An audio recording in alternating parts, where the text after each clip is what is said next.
Alright guys, I haven't done a video in a while, especially with the lightning, because I think today it's like 94 outside.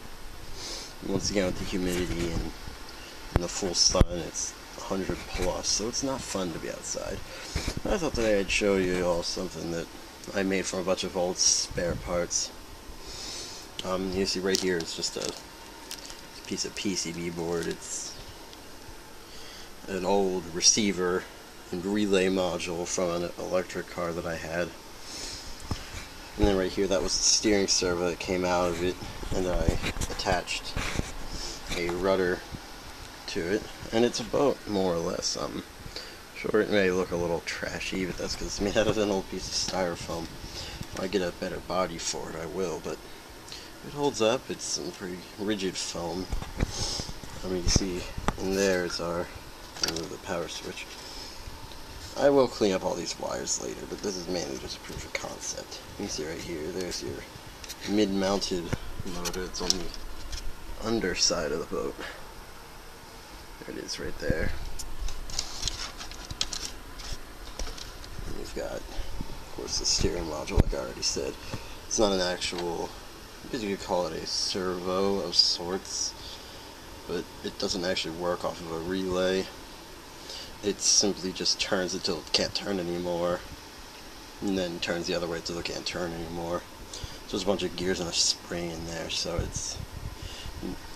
guess you could call it a servo, but it's not like, what we would normally think of a servo, which is this, which is just all electronic, and it returns to center position using the motor itself, not a spring.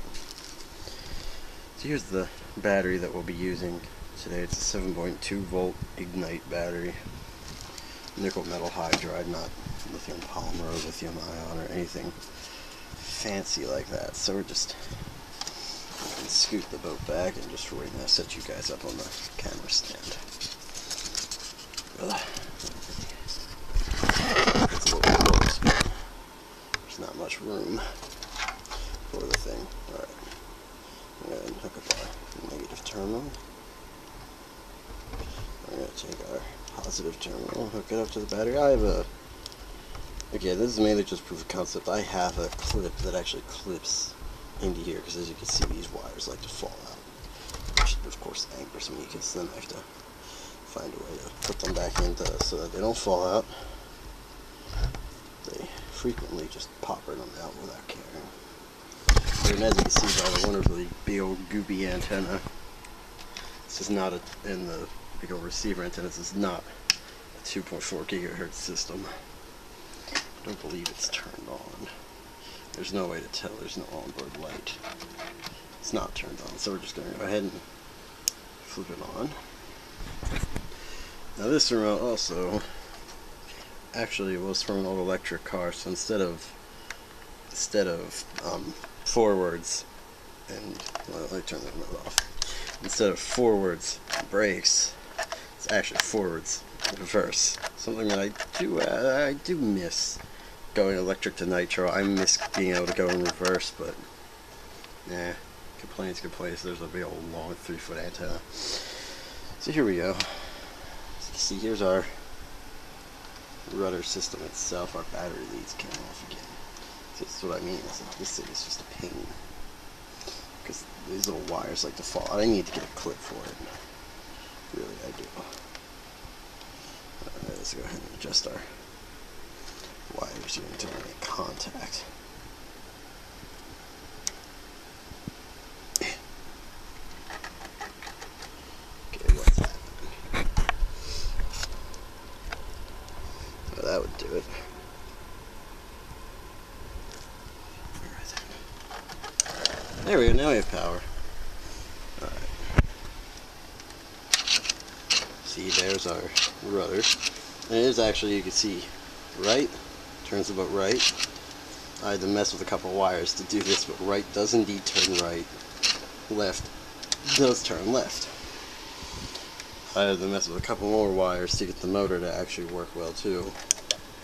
It's a 2-stage, it's originally a 12 volt car, so you can hear the first relay kick in, but it doesn't actually spin the propeller. It says we're running it off of I don't know if autofocus will once again do this justice. Curse you, autofocus. But you can kind of see the 7. Ooh, that's real blurry. You can kind of see the 7.2 volts. Alright, but once we get into second speed, we got forwards and reverse.